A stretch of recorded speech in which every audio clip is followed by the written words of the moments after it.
Dear students, parents and teachers, ദീപികയുടെ career wings fine ഫ്യൂച്ചറിലേക്ക് എല്ലാവർക്കും സ്വാഗതം. ഇന്ന് നമ്മൾ സംസാരിക്കുന്നത് ബേസിക്സ് ഓഫ് മാനേജ്മെൻറ്റ് എന്നുള്ള ടോപ്പിക്കിനെ കുറിച്ചിട്ടാണ്. ഞാൻ എപ്പോഴും കോളേജുകളിൽ ടീച്ചേഴ്സിനോട് പറയാറുണ്ട്, എല്ലാ സ്ട്രീമിൽ പഠിക്കുന്ന കുട്ടികളും, സയൻസ് ആണെങ്കിലും കൊമേഴ്സ് ആണെങ്കിലും എൻജിനീയറിംഗ് ആണെങ്കിലും ഹെൽത്ത് കെയർ ഇൻഡസ്ട്രി ആണെങ്കിലും, every one should go through a 1 month program, at least minimum 1 month program on basics of management അല്ലെങ്കിൽ പ്രൊജക്ട് മാനേജ്മെൻറ്റ് എന്നൊക്കെ പറയുന്ന.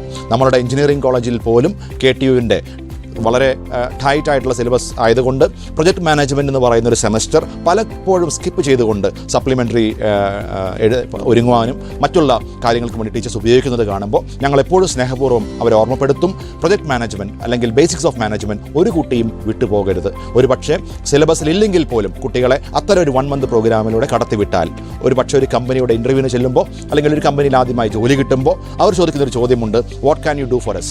ഈ ചോദ്യത്തിന് മറുപടി ഉണ്ടാകണമെങ്കിൽ നമ്മൾ പഠിച്ച ഈ കോൺസെപ്റ്റ്സ്, ഞാൻ എപ്പോഴും പറയാറുണ്ട്, വിദ്യ അഭ്യസിക്കാനുള്ളതാണ്. നമ്മൾ പഠിച്ച ഈ കോൺസെപ്റ്റിനെ എങ്ങനെയാണ് ഞാൻ പ്രാക്ടിക്കലായിട്ട് ഇംപ്ലിമെൻറ്റ് ചെയ്യേണ്ടതെന്ന് അവർക്ക് വ്യക്തമായിട്ട് പറഞ്ഞു കൊടുക്കാനായി സാധിക്കും. ഈ അടുത്ത് ഒരു കുട്ടി ഇൻ്റർവ്യൂവിന് വന്നപ്പോൾ ഞാൻ വെറുതെ ചോദിച്ചു, എഞ്ചിനീയറാണ്, വെറുതെ ചോദിച്ചു എന്തായിരുന്നു നിങ്ങളുടെ പ്രൊജക്റ്റ്. അവർ വളരെ പെൺകുട്ടിയാണ്. അവർ പറഞ്ഞു, ഞാനൊരു സോളാർ ഒരു മെഷീൻ കണ്ടുപിടിച്ചിട്ടുണ്ട്, അത് കാറിൻ്റെ മുകളിൽ വെച്ചാൽ ഒരു പക്ഷേ സോളാർ ഹീറ്റിൽ വർക്ക് ചെയ്യും. കാർ പാർക്കിങ്ങിലൊക്കെ ഈ വണ്ടി വർക്ക് ചെയ്യുമ്പോൾ ഈ സോളാർ പവറിൽ അതിൻ്റെ AC വർക്ക് ചെയ്യും. നമ്മൾ കാർ തുറക്കുന്ന സമയത്ത് വലിയ ഒരു ഹീറ്റ് കാറിൻ്റെ അകത്ത് വലിയൊരു ചൂട് അനുഭവപ്പെടാതെ നമുക്ക് കാർ നോർമലായി ഓടിക്കാൻ സാധിക്കും. എനിക്ക് കോൺസെപ്റ്റ് വളരെ ഇഷ്ടമായി. അത് പ്രത്യേകിച്ച് UAE-യിലൊക്കെ നന്നായിട്ട് വിൽക്കപ്പെടാൻ സാധ്യതയുള്ള ഒരു നല്ല ഒരു കോൺസെപ്റ്റാണ്. പക്ഷേ പിന്നീട് അതിൻ്റെ കോസ്റ്റിംഗ്, സെയിലബിലിറ്റി ഒക്കെ നോക്കിയപ്പോഴത്തേനും ഈ കുട്ടികൾക്ക് അതിനെക്കുറിച്ച് യാതൊരു ധാരണയും ഇല്ലാത്തത് കൊണ്ട് ഇത്തരം നല്ല കോൺസെപ്റ്റുകൾ പലപ്പോഴും വെളിച്ചം കാണാതെ പോകുന്നു എന്നുള്ളതാണ് വാസ്തവം. സോ 4 മേഖലകൾ ബേസിക്സ് ഓഫ് മാനേജ്മെൻറ്റിൽ കുട്ടികൾ അറിഞ്ഞിരിക്കേണ്ട, ബേസിക് ലെവലിൽ അറ്റ്ലീസ്റ്റ് അറിഞ്ഞിരിക്കേണ്ട 4 മേഖലകൾ നമ്മൾ ഇന്ന് സംസാരിക്കുന്നു. അതിൽ ഒന്നാമത്തെ മേഖലയായി നമ്മൾ ഇന്ന് സംസാരിക്കുന്നത് പ്രൊഡക്റ്റ് ഓർ സർവീസസ്, ഇന്നോവേഷൻ എന്നുള്ളൊരു ടോപ്പിക്കാണ്. നമ്മൾ ഇന്നോവേറ്റ് ചെയ്ത് മാർക്കറ്റ് റിസർച്ച് നടത്തി ഏത് പ്രൊഡക്റ്റ് ഓർ സർവീസാണ് ഇന്ന് ജനങ്ങൾക്ക് കൊടുക്കാൻ പറ്റുന്നത് എന്നുള്ളതിനെക്കുറിച്ച് വലിയൊരു ബോധം ഏതൊരു പ്രൊജക്റ്റ് ആരംഭിക്കുമ്പോഴും നമുക്കുണ്ടാകണം. പലപ്പോഴും പല സ്റ്റാർട്ടപ്സും ഫെയിലായി പോകുന്നതിൻ്റെ ഏറ്റവും വലിയ കാരണം ഈ ഒരു മാർക്കറ്റ് സ്റ്റഡിയുടെ അഭാവമാണ്. കസ്റ്റമേഴ്സിൻ്റെ പൾസ് അറിഞ്ഞുകൊണ്ട് കസ്റ്റമേഴ്സിൻ്റെ റിയൽ നാച്ചുറൽ ഡിറൈവ്ഡ് റിക്വയർമെൻറ്റ് മനസ്സിലാക്കാതെ നമ്മൾ ഓരോ പ്രൊജക്റ്റുകളിലേക്ക് ഇറങ്ങുമ്പോൾ പലപ്പോഴും അത് മാർക്കറ്റ് ചെയ്യാൻ, അത് കമ്മ്യൂണിക്കേറ്റ് ചെയ്യാൻ പറ്റാതെ വരുമ്പോൾ പല സ്റ്റാർട്ടപ്പ് സംരംഭങ്ങളും പൊളിഞ്ഞു പോകുന്നത് നമ്മൾ കണ്ടിട്ടുണ്ട്. അപ്പോൾ ഓർക്കേണ്ട ഒരു വലിയ കാര്യം, എങ്ങനെയുള്ള പ്രൊഡക്റ്റ് ആൻഡ് സർവീസാണ് ഇന്ന് കസ്റ്റമേഴ്സിന് ആവശ്യം, അത് കണ്ടുപിടിച്ച് സയൻസ് ആൻഡ് എഞ്ചിനീയറിംഗ് സ്റ്റുഡൻസിന് ഈ മേഖലയിൽ നല്ലൊരു പ്രൊഡക്റ്റ് ആൻഡ് സർവീസ് ഉണ്ടാക്കി കൊടുക്കാൻ സാധിച്ചാൽ അതിന് വലിയ ഒരു ഭാവി ഉണ്ടാകും. ഇതിന് ഏറ്റവും നല്ല എക്സാമ്പിൾ ഞാൻ എപ്പോഴും പറയാറുള്ളത് റിലയൻസ് ജിയോ എന്ന് പറയുന്ന ഈ അടുത്ത കാലത്ത് വന്ന ഒരു സംരംഭമാണ്. ഇൻ്റർനെറ്റിനെ ജനകീയമാക്കാൻ സാധിക്കുമോ? റിലയൻസ് ജിയോ വരുന്നതിന് മുൻപ് ഒരു പക്ഷേ ഒരു ഡേറ്റ ഡൗൺലോഡ് ചെയ്യണമെങ്കിൽ നമ്മളൊക്കെ വലിയ പൈസ കൊടുത്ത് അല്ലെങ്കിൽ വലിയ ടെൻഷനിൽ ചെയ്തുകൊണ്ടിരുന്ന ഒരു ജോലിയായിരുന്നു. പക്ഷേ റിലയൻസ് ഗ്രൂപ്പ് ജനങ്ങളെ പഠിപ്പിച്ചു, വളരെ ചുരുക്കം പൈസ കൊണ്ട് അല്ലെങ്കിൽ ഫ്രീ ആയിക്കൊണ്ട് ആദ്യത്തെ 3-4 മാസം യു ഡൗൺലോഡ് ദ ഡേറ്റ, അങ്ങനെ ഒരു ഹാബിറ്റ് അവരുണ്ടാക്കിയെടുത്തു. അതിനുശേഷം അവർ 1 month ചാർജ് ചെയ്തു. എന്നിട്ട് അവർ പറഞ്ഞു 1 month ചാർജ് കോൺസ്റ്റൻ്റ് ആണ്, പക്ഷേ 1 month is equal to only 24 days. Now they are saying 20 days. So ഒരു നിശ്ചിത സംഖ്യയിൽ 26 ദിവസമോ 20 ദിവസം ഉപയോഗിക്കാനുള്ള, വളരെ കുറഞ്ഞ ചിലവിൽ ഉപയോഗിക്കാനുള്ള ഒരു ഹാബിറ്റ് ഉണ്ടാക്കിയെടുത്തു. നൗ അത്തരം പ്രൊഡക്റ്റുകൾ അതിൻ്റേതായ കാലാവധികളിൽ ഉടനെ നമ്മൾ ചെക്ക് ചെയ്യണം. അതിൻ്റെ ക്വാളിറ്റി എപ്പോഴും ഉറപ്പുവരുത്തണം. ഒരു പക്ഷേ after creating so much of A good demand, after acquiring so many good customers, if you don't deliver the quality then later on you have A problem. So sustainable ആയിട്ട് നല്ല product and service കൊടുക്കാൻ പറ്റുന്ന ഒരു വലിയ department, ഇതാണ് മാനേജ്മെൻറ്റിൽ ആദ്യത്തെ lesson. Can I find the right product and service for the customers? Students, രണ്ടാമതായി നമ്മൾ സംസാരിക്കുന്നത് ഫിനാൻസ് ഡിപ്പാർട്ട്മെൻറ്റാണ്. നമ്മുടെ നാട്ടിൽ ഏറ്റവും കൂടുതൽ കുട്ടികൾ പഠിക്കുന്ന കൊമേഴ്സ്, അവർ മനസ്സിലാക്കിയിരിക്കേണ്ട ഒരു വലിയ ഡിപ്പാർട്ട്മെൻറ്റാണ്, വലിയ സാധ്യതയുള്ള ഡിപ്പാർട്ട്മെൻറ്റാണ് ഫിനാൻസ് ഡിപ്പാർട്ട്മെൻറ്റ്. ഇന്ന് ഫിനാൻസ് ഡിപ്പാർട്ട്മെൻറ്റ് ഒറ്റവാചകത്തിൽ നമ്മളോട് പറയും, how can you improve the bottom line of the company? Gross മാർജിനിൽ നിന്ന് എല്ലാ എക്സ്പെൻസും കുറച്ചുകൊണ്ട് നമ്മൾ നെറ്റ് പ്രോഫിറ്റ് എന്നൊക്കെ വിളിക്കുന്ന bottom line, how do I improve എന്ന് ഒരു കമ്പനിക്ക് കാണിച്ചു കൊടുക്കാൻ പറ്റിയാൽ, ഓപ്റ്റിമൈസ് ചെയ്യുന്നത് എങ്ങനെയാണെന്ന് കാണിച്ചു കൊടുക്കാൻ പറ്റിയാൽ ഈ വ്യക്തിത്വത്തിന് ആ കമ്പനിയിൽ വലിയ സാധ്യതയുണ്ടാകും, വലിയ നിലകളിലേക്ക് പ്രൊമോഷൻസ് മേടിച്ച് പോകാനായിട്ട് സാധിക്കും. ഞാൻ ഫിനാൻസ് ഡിപ്പാർട്ട്മെൻറ്റിൻ്റെ ഏറ്റവും നല്ല അച്ചീവ്മെൻറ്റ്സിൽ ഏറ്റവും പെട്ടെന്ന് മനസ്സിൽ ഓർമ്മ വരുന്നത്, ഞാൻ ഹിന്ദുസ്ഥാൻ യൂണിലിവറിൽ 10 വർഷക്കാലം വർക്ക് ചെയ്ത ആളാണ്. തമിഴ്നാട്ടിൽ സ്റ്റേറ്റിൻ്റെ സെയിൽസ് ഹെഡായിട്ട് വർക്ക് ചെയ്തിരുന്നു. ഫിനാൻസ് പറഞ്ഞു തന്ന പല കാര്യങ്ങളും, ഒന്ന് അവർ ജസ്റ്റ് ഇൻ ടൈം ജിറ്റ് എന്ന് പറയുന്ന ഒരു പ്രൊജക്റ്റ് കൊണ്ടുവന്നു.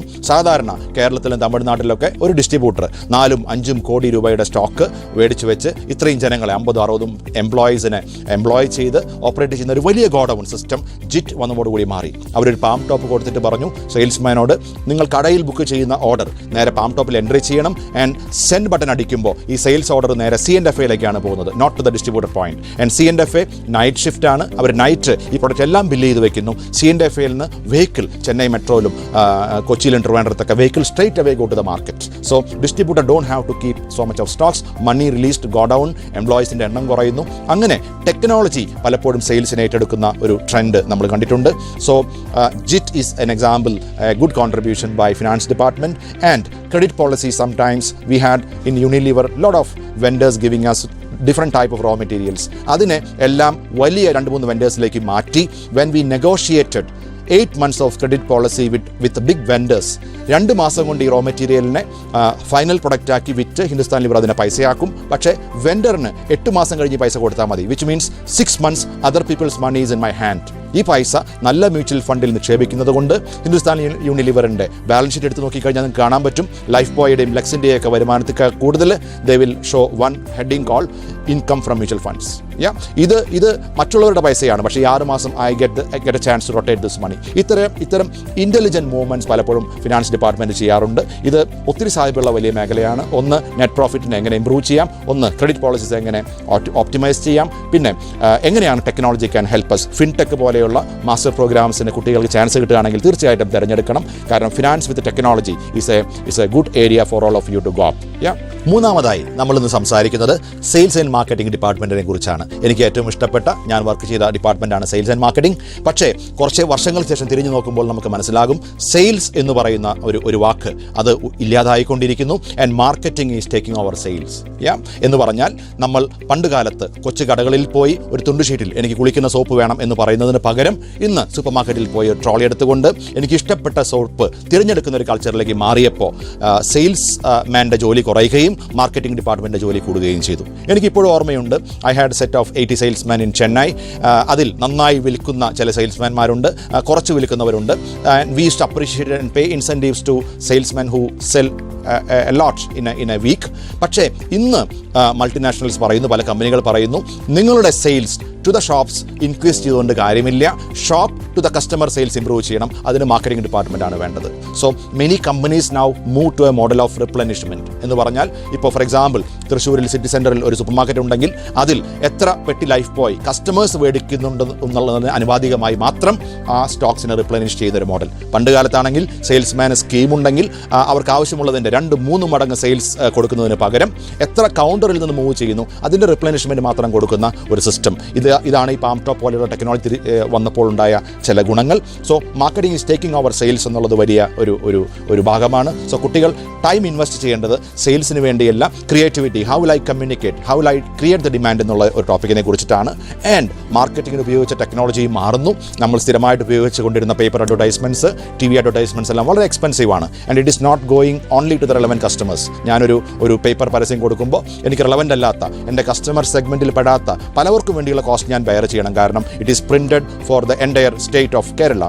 ഇപ്പോൾ ഡിജിറ്റൽ മാർക്കറ്റിംഗ് വന്നതിന് ശേഷം എനിക്ക് ആവശ്യമുള്ള കസ്റ്റമർ, മാർക്കറ്റ് സെഗ്മെൻറ്റേഷൻ എന്നൊക്കെ പറയും, ആ സെഗ്മെൻറ്റ് ഓഫ് ആൾക്കാരെ മാത്രം കണ്ടുകൊണ്ട്, ആ ഏജ് ഗ്രൂപ്പ്, ആ ഇൻകം ഗ്രൂപ്പിനെ കണ്ടുകൊണ്ട് അവർക്ക് മാത്രം ഉതകുന്ന രീതിയിൽ ഡിജിറ്റൽ പ്രൊമോഷൻസ് നടത്താനായിട്ട് സാധിക്കുന്നു. ഡിജിറ്റൽ മാർക്കറ്റിങ്ങിൻ്റെ വലിയ ഒരു സാധ്യത മാർക്കറ്റിംഗ് ഡിപ്പാർട്ട്മെൻറ്റിലുണ്ട്. മൂന്നാമതായി അപ്പോൾ നിങ്ങൾ ചിന്തിക്കേണ്ട ഒരു വലിയ പോയിന്റ് സെയിൽസ് ആൻഡ് മാർക്കറ്റിംഗ് ആണ്. മനസ്സിലാക്കേണ്ട ഒരു വലിയ സത്യം, സെയിൽസിനെ മാർക്കറ്റിംഗ് ടേക്ക് ഓവർ ചെയ്യുന്നു എന്നുള്ളതാണ്. ഇന്ത്യയുടെ പുറത്തൊക്കെ നിങ്ങൾ മാനേജ്മെൻറ്റ് പഠിക്കാൻ പോവുകയാണെങ്കിൽ you will not get a specialisation on sales, but you will get a specialisation on building a brand building, international global building brands എന്ന് പറയുന്ന ബ്രാൻഡ് ബിൽഡിംഗുമായി ബന്ധപ്പെടുത്തി ഒത്തിരി പ്രോഗ്രാംസ് കാണാനായി സാധിക്കും. സ്റ്റുഡൻസ്, നാലാമതായി നമ്മൾ കാണുന്നത് HR ഡിപ്പാർട്ട്മെൻറ്റാണ്.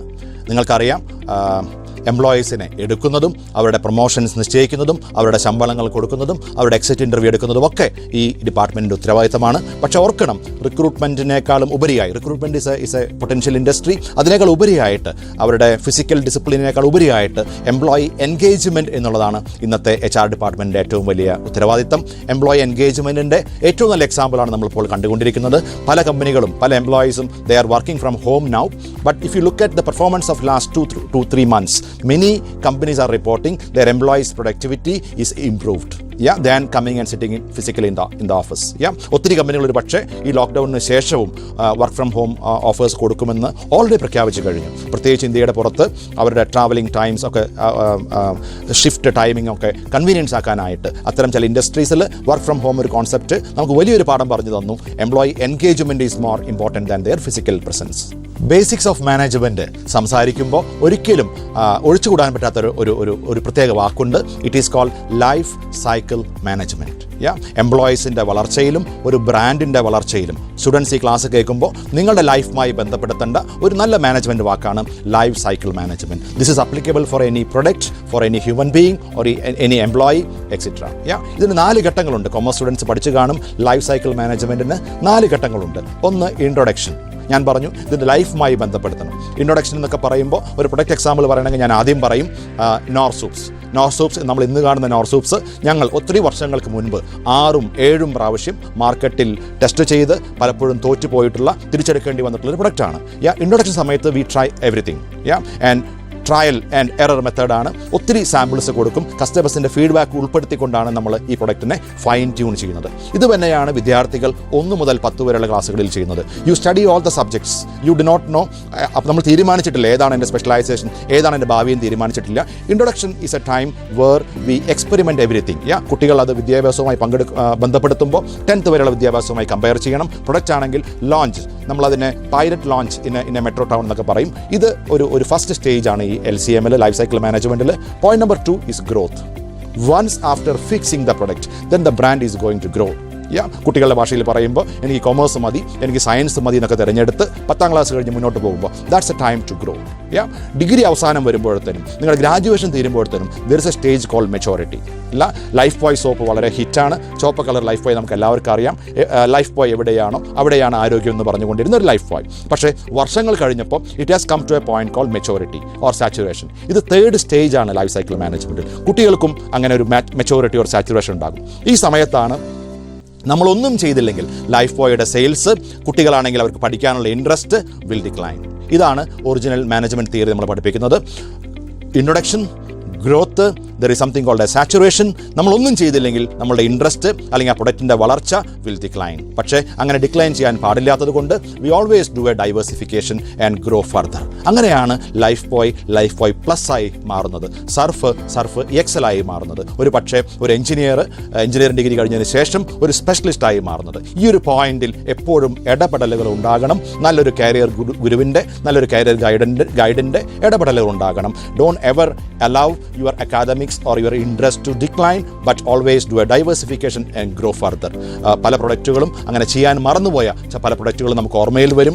നിർമ്മ പൗഡറൊക്കെ, വാഷിംഗ് പൗഡർ നിർമ്മ എന്ന് പറയുന്നത് മലയാളികളുടെ ഒരു പാട്ടാണ്. പക്ഷേ കുറേ കാലം കഴിഞ്ഞ് ഈ ഡൈവേഴ്സിഫിക്കേഷൻ ചെയ്യാൻ മടിച്ചപ്പോൾ ഒരു പക്ഷേ സെയിൽസ് ട്രെൻഡ് താഴേക്ക് പോകുന്നത് നമ്മൾ കണ്ടതാണ്. നോക്കിയ ഫോൺ എവിടെ നോക്കിയാലും നമ്മൾ കാണുന്ന വളരെ ഫേമസ് ആയിട്ടുള്ള ഒരു ഫോണായിരുന്നു. പക്ഷേ ആ ഡൈവേഴ്സിഫിക്കേഷൻ വൈകുമ്പോൾ സെയിൽസ് ഡിക്ലൈൻ നമുക്ക് കാണാൻ പറ്റും. കുട്ടികൾ പഠിക്കേണ്ടത് എപ്പോഴും കാരിയറിൽ എനിക്ക് അങ്ങനെ ഒരു സാച്ചുറേഷൻ വരുന്ന സമയത്ത് ഡൈവേഴ്സിഫൈ ചെയ്യാൻ ഹെൽപ്പ് ചെയ്യുന്ന ആൾക്കാർ കൂടെ ഉണ്ടാകണം. ലൈഫ് സൈക്കിൾ മാനേജ്മെൻറ്റ് കുട്ടികൾ ഒരിക്കലും മറക്കാൻ പാടില്ല. നമ്മൾ ബേസിക്സ് ഓഫ് മാനേജ്മെൻറ്റിൽ 4 കാര്യങ്ങൾ സംസാരിച്ചു. 1, പ്രൊഡക്റ്റ് ഓർ സർവീസ്, അതിനെക്കുറിച്ചുള്ള റിസർച്ച്, അതിനെക്കുറിച്ചുള്ള എക്സ്പെർട്ടൈസ് നമ്മുടെ മനസ്സിൽ എപ്പോഴും ഉണ്ടാകണം. 2, finance department, cost optimisation, bottom line is the keyword. പക്ഷേ അതിനെ യൂസ് ചെയ്യുന്ന ടെക്നോളജി, ഇന്ന് ഫിൻടെക് എന്നൊക്കെ പറയുന്ന ടെക്നോളജി വന്നതോടുകൂടി, ടാലിയൊക്കെ വന്നതോടുകൂടി എംപ്ലോയീസിൻ്റെ എണ്ണം കുറയുകയും ടെക്നോളജി കയറി വരികയും ചെയ്യുന്ന ഒരു ട്രെൻഡ് ഉണ്ട്. അതിനനുസരിച്ച് നമ്മൾ മാറാനായി ശ്രമിക്കണം. 3, സെയിൽസ് ആൻഡ് മാർക്കറ്റിംഗ് മാർക്കറ്റിംഗ് സെയിൽസിനെ ടേക്ക് ഓവർ ചെയ്യുന്നു. ബ്രാൻഡ് ബിൽഡിങ്ങിൽ മാർക്കറ്റിംഗിലാണ് നമ്മൾ ഫോക്കസ് ചെയ്യേണ്ടത്. അതിലേറ്റവും latest trend digitalised marketing methodologies ആണ്. And finally HR department more than recruiting their job is to engage the employees. ഇങ്ങനെയുള്ള നല്ല മാനേജ്മെൻറ്റ് പഠിപ്പിച്ച് വരുന്ന നല്ല സ്ഥാപനങ്ങളിൽ വേണം നിങ്ങൾ പോസ്റ്റ് ഗ്രാജുവേഷൻ മാനേജ്മെൻറ്റ് എടുക്കാനായിട്ട്. ഞാൻ എപ്പോഴും പറഞ്ഞു, ബേസിക്സ് ഓഫ് മാനേജ്മെൻറ്റിന് വേണ്ടി 1-2 മാസം as an add on program നിങ്ങൾ ചെലവഴിക്കാൻ തയ്യാറാകണം. അല്ലെങ്കിൽ പ്രൊഫഷണൽ മാനേജ്മെൻറ്റ് കോളേജുകളിൽ നിങ്ങൾ ഇത്തരം മാനേജ്മെൻറ്റ് പ്രോഗ്രാമിന് പോയി അത്ര എക്സ്പോഷർ ഉണ്ടായതിനു ശേഷം ഇൻഡസ്ട്രിയിലേക്ക് ചേരുന്ന കുട്ടികൾക്ക് വലിയൊരു ഭാവി തീർച്ചയായിട്ടും ഉണ്ടാകും. ഇതിനെക്കുറിച്ച് കൂടുതൽ അറിയാനായിട്ട് നിങ്ങൾ ദീപികയുടെ കരിയർ വിങ്സ് ഫൈൻ ഫ്യൂച്ചർ എന്ന ചാനൽ സബ്സ്ക്രൈബ് ചെയ്യണം. എല്ലാ ആഴ്ചയും നിങ്ങൾക്ക് ഓരോ പുതിയ വീഡിയോസ് ലഭിക്കും. കൂടുതൽ ഞങ്ങളുമായി ബന്ധപ്പെടുകയാണെങ്കിൽ ഞങ്ങളുടെ career experts are more than happy to help you. Thank you so much for watching the full video.